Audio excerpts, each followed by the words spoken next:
ইয়াতে মানে আমাৰ এইটো ষ্টাফ কোৱাৰ্টাৰ হয়। আজি এইটো 15-20 বছৰ ধৰি এই অৱস্থাতে আছে। ইয়াতে আমাৰ কোনো ষ্টাফেও থাকিব নোৱাৰে। ইয়াতে নাইট গাৰ্ড আছে, নাইট গাৰ্ড বাহিৰতে থাকে। মানে ইয়াতে এটা প্ৰব্লেম আছে, হাতীৰো প্ৰব্লেম আছে। ক'ত এওঁলোক যদি কিবা লেট্ৰিন লাগে ক'ত যাব, ক'ত ই কৰিব, ষ্টাফবিলাক খুব কষ্ট কৰি আছে। আমি বহুবাৰ ইঞ্জিনিয়াৰ SDO ছাৰক আমি জনাইছোঁ।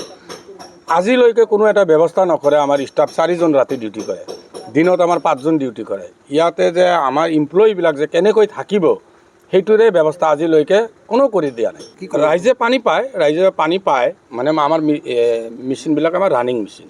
ইয়াতে মানে ডিজেলৰ এটা প্ৰব্লেম, পাব্লিকক ডিজেল দিব লাগে, ডিজেল দি পানীবিলাক ল'ব লাগে।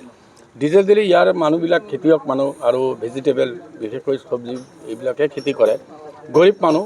1 লিটাৰ কোনোবা যদি তেল লৈ আহে ইয়াতে মেচিনটো ষ্টাৰ্ট কৰোঁতে আমাৰ মানে 200 গ্ৰাম মান এনেই যায় আৰু পানীটো 1 লিটাৰত এওঁলোক উপযুক্ত পৰিমাণৰ পানী নাপায় এই মেচিন দি। আৰু সেইকাৰণে পাব্লিকবিলাকে কি কৰি আছে, নিজে নিজে চেলো বৰিং কৰি পানী লয়। আমাৰ পৰাও লয়, কিছুমানে লয়। আমিতো বৰ্তমান 40-50 বিঘামান দি আছোঁ পানী, বাকীবিলাক মানুহ নলয়। 2000 এবভ ইয়াতে বিঘা মাটি খেতি আছে।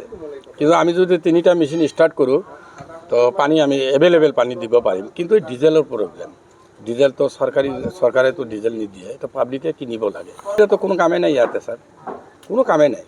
ৰাইজে যদি পানী নাপায়, আমাৰ চাকৰিটোহে ৰাইজক পাব্লিক ছাৰ্ভেণ্ট, আমি পাব্লিকৰ কাৰণে পানী যদি আমি দিব নোৱাৰোঁ তেনেহ'লে ইয়াতে চাকৰি কৰি আমাৰ কোনো লাভেই নাই। পানী বিচাৰে ৰাইজে, পানী বিচাৰে, ৰাইজকতো পানী লাগে, কিন্তু ৰাইজে ফ্ৰী বিচাৰে, মানে ডিজেলটো নিজেই দিব নোৱাৰে। আৰু গভৰ্ণমেণ্টৰ পৰা আমাক ফ্ৰী দিলে পাইপ খুলি ৰাখিছে, মানে কি মেচিনটো অলপ বেয়া হৈছে। এইটো ৰিপেয়াৰিঙৰ কাৰণে আমি বহুতবাৰ ৰিকুৱাৰমেণ্ট দিছোঁ, মই নিজেই দিছোঁ, মই নিজে ছাইট ইনচাৰ্জ হয়, মই দিছোঁ। এতিয়া কণ্ট্ৰেক্টৰ আহিছে, ৰিপেয়াৰিং কৰি আছে, দিব আৰু এক সপ্তাহৰ ভিতৰতে এইটো অ'কে হৈ যাব।